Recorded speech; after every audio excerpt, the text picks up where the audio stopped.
laboral y cumpliendo con la regla de preguntarle a los que saben. Lo tengo a don Carlos Grillo, profesor de Derecho Laboral justamente, hombre de larguísima trayectoria.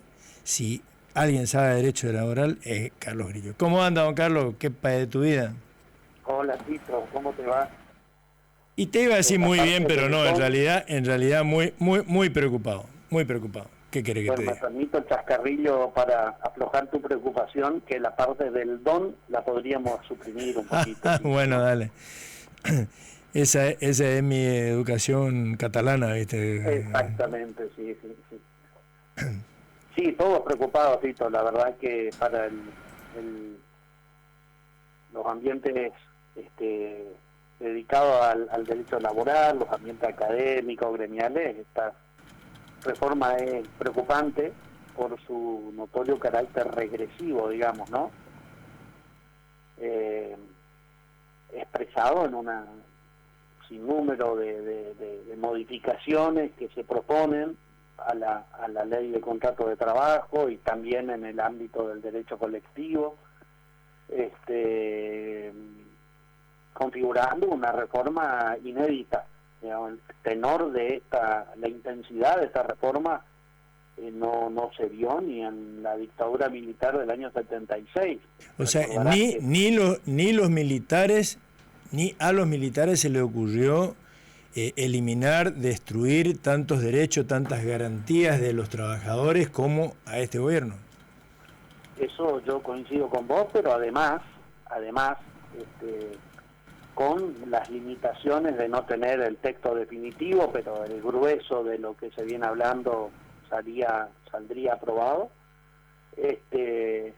Toda la mirada humanista y de evolución de los derechos sociales respecto de la protección de la persona que trabaja se entra en crisis, digamos, desde el inicio de la contratación, porque acá se habla de modernización laboral, y uno de los puntos iniciales de la modificación es excluir a los trabajadores de plataforma, por ejemplo, que son las formas de trabajo modernas, si me permito utilizar ese término, en base a la incorporación de tecnología y el mecanismo de trabajo de estas personas, digamos, conocidas, qué sé yo, de los pedidos ya, Sí, los pues. muchachos que trabajan en la calle llevando y trayendo cosas, no tienen ningún nivel de protección. Es decir, se los excluye de la ley de Se contrato los de trabajo. excluye directamente, prácticamente no lo tienen y no lo pueden tener. No lo pueden tener porque no son reconocidos como trabajadores dependientes. Lo que lógicamente, cuando los casos se presentan, van a generar litigiosidad, porque una norma no le puede poner el nombre a un trabajo que tiene las características de la relación de dependencia, digamos. Pero marca un indicador de hacia dónde va. O sea, si yo te hago la pregunta, y sobre todo porque los chicos, yo veo justamente por eso es tan importante, me parece que ustedes los especialistas en derecho laboral le expliquen a las víctimas de esta reforma qué es todo lo que están por perder.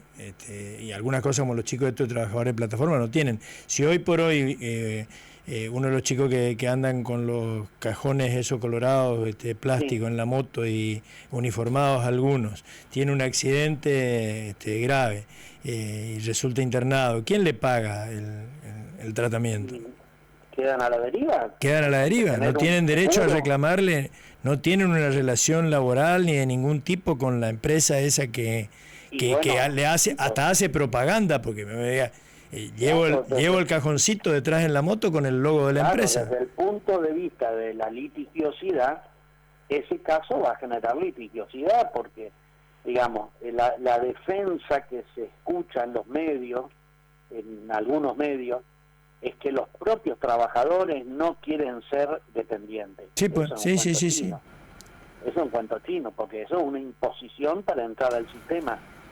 Y acá hay un dato que lo corrobora, digamos, el nivel de desempleo ha crecido de manera sostenida en este gobierno y se ha incrementado el número de monotributistas autónomos, que son donde se encuadran estas figuras.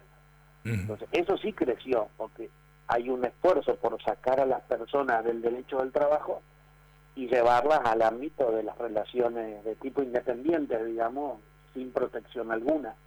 A ver, lógicamente que puede tener matices una relación de este tipo, puede tener matices. No es lo mismo con un empleado de comercio que entra a un negocio y cumple 8 horas. Estamos de acuerdo. Pero de ahí a que no tengan ningún tipo de protección, hay un extremo muy largo, ¿no? Sí, pues. Ahora, si tuvieras que hacerme, te pregunto, si tuvieras que hacerme un inventario de las groserías que tiene este proyecto, desde el tema de vacaciones, el llamado salario dinámico, el derecho de huelga. Hay una norma de la que no se habló mucho todavía, que es para mí muy preocupante, que es, vos recordarás lo que es el ius variandi, se denomina, que es una facultad que le da la ley al empleador de modificar ciertos aspectos del contrato de trabajo, unilateralmente. Esto es una norma flexible que está en la ley de contrato de trabajo desde muchos años. Bueno, ese cambio dentro de los requisitos tiene que ser razonable. Sí, pues. No puede ser un cambio arbitrario, es decir, ahora vos vas a trabajar de noche, antes trabajaba de día, ahora trabajas. No, Sí, no. pues. Tiene que haber un límite, ¿no? Dado por la razonabilidad. Y ahora se modifica ese requisito, lo que le da un poder inmenso al empleador de fijar las condiciones de trabajo durante la vigencia del contrato de trabajo, con este agravante. La redacción actual de la ley permite una medida cautelar de no innovar para que el cambio no se lleve adelante. Bueno, eso se suprime. Ahora lo único que se puede hacer es considerarse despedido. Considerarse despedido. Sí, no le queda otro. Tiene el trabajador el derecho a cuestionar un cambio que es irrazonable. ¿Y hasta se sacó la palabra razonable? Se saca ¿cómo se saca? El principio de justicia social como pauta de interpretación en el contrato de trabajo.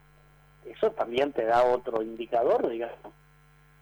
Porque uno puede creer que la justicia social es cliché después de tantos años, como que somos dinosaurios los que creemos en la necesidad de mantener la justicia social.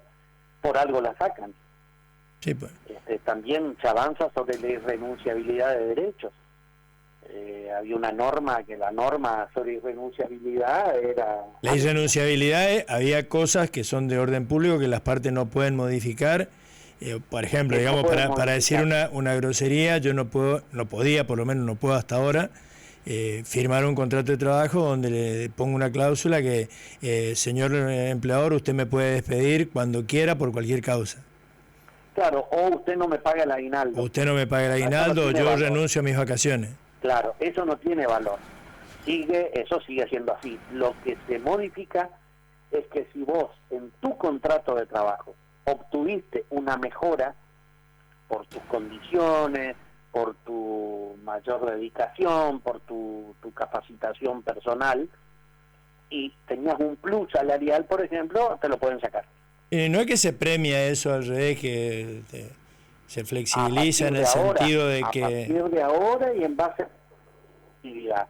Pero además,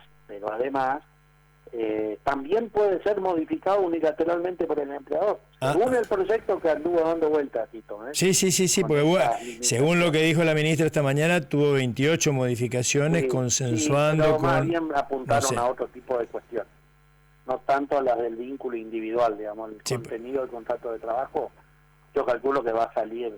Pero hay reformas, Tito, que son un chiste, digamos.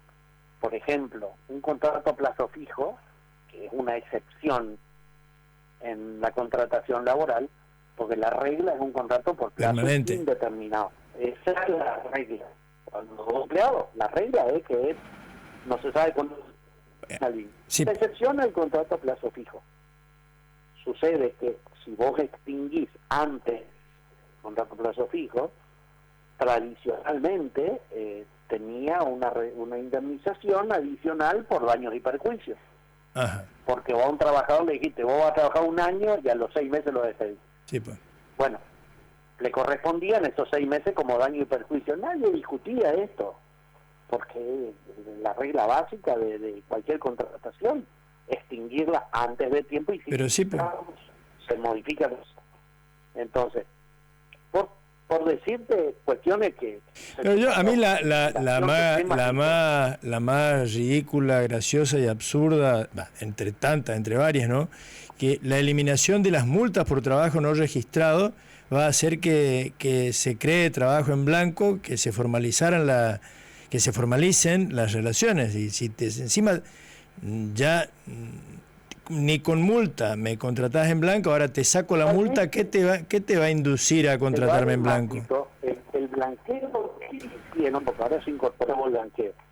El blanqueo anterior, el de la ley base, el del año 2024, ¿sabes cuántos trabajadores se blanquearon? Que estuve revisando antecedentes para esta conversación de hoy. 16.300 contratos de trabajo se blanquearon. Menos del 0,5% de los trabajadores activos. No funciona. Hay una respuesta positiva respecto de lo que la empresa necesita para dar más trabajadores. Y dado en una entrevista anterior que habíamos hecho, Tito, el derecho del trabajo no crea puestos de trabajo. Sí, pues. La economía es la que los crea. Sí. Y acá las empresas están pasando un momento muy difícil, las pymes en la Argentina. Basta con leer, digamos, un poco lo que está pasando, el cierre. Pero no, pues, todas acá en Corrientes, las textiles, que tiene que ver la relación laboral de las textiles, que creo que están más o menos bien entre las empresas y el sindicato, la OET, y que ya hace años que discuten y cosas, pero finalmente acuerdan, tienen un régimen, creo yo, a esta altura consensuado entre el sector del trabajo y el sector empresarial, y sin embargo se están cerrando empresas a lo pavote, pero por la apertura indiscriminada de importaciones, no por... ¿La laboral? Sí. Entonces, realmente, lo hablábamos esta mañana contigo, es un cambio de época muy intenso. Ni hablar del tema del fondo que tiene nombre de arma, digamos, del FAL, el Fondo de Asistencia Laboral, que se crea para facilitar los despidos. ¿Y ese que el Fondo Común de Inversiones? No, sí, en realidad... ¿Que reemplaza a la indemnización por despido? Claro, se crea un fondo que cada empleador tiene que aportar, quitando de puntos que aporta a la Seguridad Social. En el borrador inicial eran 3 puntos. Ahora, por las noticias que leí, parece que diferencian entre las pymes y las grandes empresas, y se forma un fondo para atender el pago de los despidos. Que si uno lo vende así, yo que te digo a vos, te lo puedo vender diciendo, bueno, pero ¿qué es lo que te molesta? Si vas a cobrar tu indemnización y no vas a tener que hacer litigio. Sí, claro. Pero nadie contrata a trabajadores pensando en despedirlo.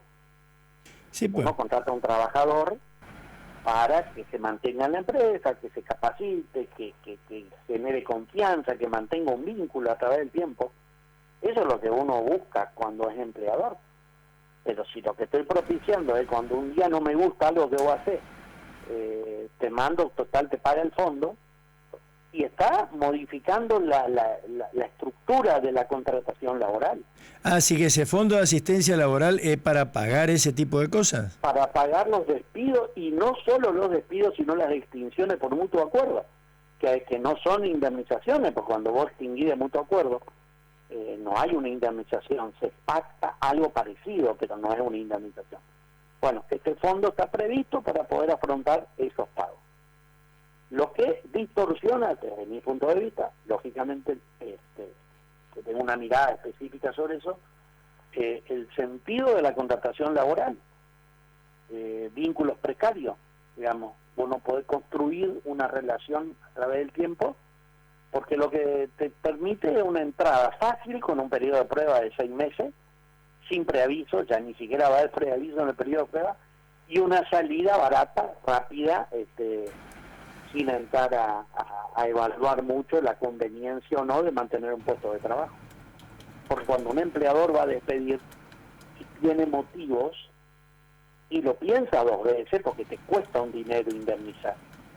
Ese es el efecto disuasivo de la indemnización por despido. Sí, pues, o sea, lo que se está buscando aquí prácticamente... Ahora, yo te abro la canilla, vos despedís nomás, total hay un fondo que te paga. Sí, pues. A eso refiero que hay un cambio muy intenso, nunca visto, digamos, de cómo van a funcionar las relaciones laborales. Y toda la ampliación de los periodos de prueba, esto prácticamente, no sé, al infinito, ¿a dónde nos lleva? Y son eso ya lo incorporó la ley base, pero en realidad por ley son 6 meses y se amplía por convenio colectivo. Las pequeñas y medianas empresas se pueden ampliar por convenio colectivo. Tiene que haber un convenio colectivo que lo autorice.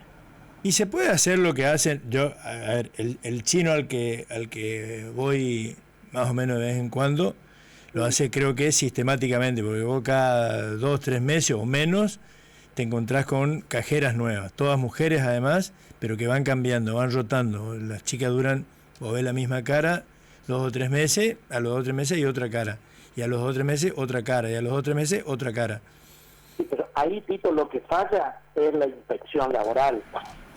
Porque están desarticulados los organismos administrativos del trabajo, no tienen recursos para inspeccionar. Entonces, la rotación, el trabajo no registrado, todo fluye tranquilamente porque no hay controles. Porque convengamos, ¿no? Corregime si me equivoco, el trabajador, por más que esté en el periodo de prueba, debe estar registrado. Claro, para invocar periodo de prueba tiene que estar registrado. Si no, no se puede invocar. O sea que esto que agarran te pagan no 2 o 3 meses y te echan... a ese tipo de súper, pero es una práctica frecuente. Digamos. Sí, no, yo la tengo constatada en el único al que voy sistemáticamente, es una realidad. Sí, lo ves, porque obviamente hay 2 cajas y van cambiando, sí, están un cierto tiempo, no sé, serán 2 o 3 meses o menos, y hay otra persona, y y van rotando. Bueno, y las vacaciones, otra conquista del movimiento obrero, también puede ser alguien... 2 cuestiones, la vacación y la jornada. De las vacaciones, un mecanismo de fraccionamiento a criterio del empleador, digamos, el carácter continuo que tenían las vacaciones, ahora queda limitado a 7 días, que el empleador te puede dar fraccionado en un mínimo de 7 días. Como si vos tenés 21 días de vacaciones, te puede decir, bueno, 7 en tal fecha. 7 ahora, 7 después y 7 después. Sí, así sería, según el borrador, y después tal tema. Aunque el obrero no quiera. Aunque el obrero no quiera. O sea que directamente la patronal dispone de cuándo te da la... Por eso te digo, es un acrecentamiento de las facultades de la patronal. No hay ni un equilibrio. No hay una reforma de todas las que hay, no hay una norma. Una a favor del obrero. El ojo, te doy un ejemplo que puede ser por ahí no tan representativo, pero se viene hablando hace mucho tiempo de las obligaciones de cuidado, digamos, las licencias por paternidad. Si vamos a ser modernos, bueno, digamos, sí, pues. Y hablamos de modernización, tener en cuenta que hoy el reparto de las tareas de cuidado en el hogar es así, digamos. Sí, pues los padres, los hombres. Claro. Bueno, eso sí, igual. El papá tiene que trabajar tanto en la casa como la mamá. Claro, no se ha mejorado esa cuestión, digamos. Ahora, ¿y cómo el tema de la jornada, extender la jornada laboral hasta 12 horas? Te digo, te queda a laburar 4 horas más y te queda a laburar 4 horas más. Pero medio de manera marginal, que es la posibilidad de establecer jornadas promedio. ¿Cómo es eso? Y son jornadas promedio que se pueden establecer por convenio colectivo. Hay empresas que las han incorporado y que en el convenio colectivo se establece, bueno, hay meses del año que la empresa necesita más horas de trabajo o semanas del semestre, y después se compensa con otra semana en la que se trabaja menos. Si en el promedio no se superan las 48 horas semanales, no hay hora extra.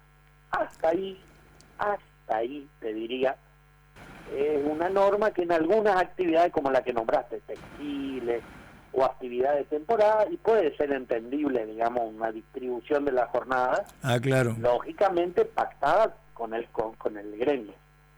Acá lo que se abre es la posibilidad del banco de hora. Y eso del banco de hora que... Bueno, ahora necesito que trabaje hasta 12 horas hoy, y la semana que viene tomate nomás y trabajar 2 horas. Lo que desarticula la vida de la persona que trabaja. Sí, pues. Porque vos tenés una vida, no sos un tipo que está esclavo del trabajo. Vos decís, bueno, yo tengo mi horario, cumplo, fuera de mi horario, no sé, me dedico a lo que quiero. Descanso, tengo ocio, me viajo al fútbol. Ahora, si vos me vas a hacer trabajar las horas que vos querés y después tomaste para compensar, y hay una invasión, me parece a mí, a la organización del proyecto de vida. Y esto que se habla ya pasamos un poquito para el salario dinámico, esto en el resto del mundo, porque esto te pone, no, que en la sociedad desarrollada, los premios a la productividad, Y está bueno el premio por productividad en la medida en que vos tengas un punto de partida que sea alto. Claro, si vos vas a trabajar con el mínimo del básico de convenio y después te la tenés que ganar, se vuelve complicado, porque nosotros tenemos una estructura de convenio colectivo que hay un básico y normalmente hay adicionales de convenio que tienen que ver con la antigüedad, con el presentismo, con diversos componentes, digamos, que te mejoran el salario. Si vamos a un convenio de productividad, te van a decir, bueno, el básico del convenio es tanto. A partir de ahí, de acuerdo a tu rendimiento, bueno, superado tal meta, vas a tener un extra salarial. Yo lo entiendo así, a ese mecanismo. Y lo mismo, ¿hasta qué punto lo otro que también leí, la posibilidad de un pago hasta un 10% del salario, con beneficios no remunerativos, que ticket canasta, vale de comida, guardería, gimnasio, qué sé yo, reintegro médico, volvemos a la forestal, digo, te pago con un vale? No, por lo menos no lo vi así en el borrador. La ley nuestra tiene algo que se llama beneficios sociales, le pusieron ese nombre, que son prestaciones no remunerativas. Por ejemplo, el reintegro de un gasto médico. Si vos te vas al médico y te cobra, porque la obra social no te cubrió. Bueno, vos vas y el empleador te lo da, te reintegra el dinero, eso no es remuneración. Es como una restitución de gastos. Pero eso ahora sí formaría parte del salario. ¿Cómo? Ahora sí, hasta un 10% te puedo pagar de esa manera. No. Entendí mal entonces. El salario es en dinero y en especie. En dinero y en especie puede ser hasta un 20% del salario que vos tenés que cobrar. Pero no, entendí que se podía pagar hasta un 10% del salario con esto que antes eran beneficios no remunerativos. No, estos tuvieron un periodo de vigencia en la década del 90 y son inconstitucionales, la Corte lo dijo en reiteradas oportunidades, dijo que violan el convenio 95 de la OIT. Entonces, sobre remuneración. Entonces, ya se derogaron esos mecanismos de ticket canasta o similares. Lo que ahora se hace es incorporar ciertas prestaciones y se les pone el nombre de no remunerativa. Por ejemplo, el pago de la medicina prepaga, el pago del servicio de internet o telefonía celular. Si el empleador te lo paga, normalmente eso judicialmente es remuneración en especie. Y al ser remuneración se tiene en cuenta para todos los rubros, para el aguinaldo, para el despido, etcétera. Cuando vos decís que algo no es remuneración, como serían estos beneficios, no se lo tiene en cuenta para el momento en que te indemnizan o te pagan las vacaciones, claro, o te pagan el aguinaldo. Sí, sí. Carlos, se me terminó el tiempo por hoy, te comprometemos y la semana que viene, cuando conozcamos lo que se vote o no mañana, volvemos a charlar, ¿puede ser? Con mucho gusto, Tito. Muchísimas gracias. Te mando un abrazo. Chao, chao.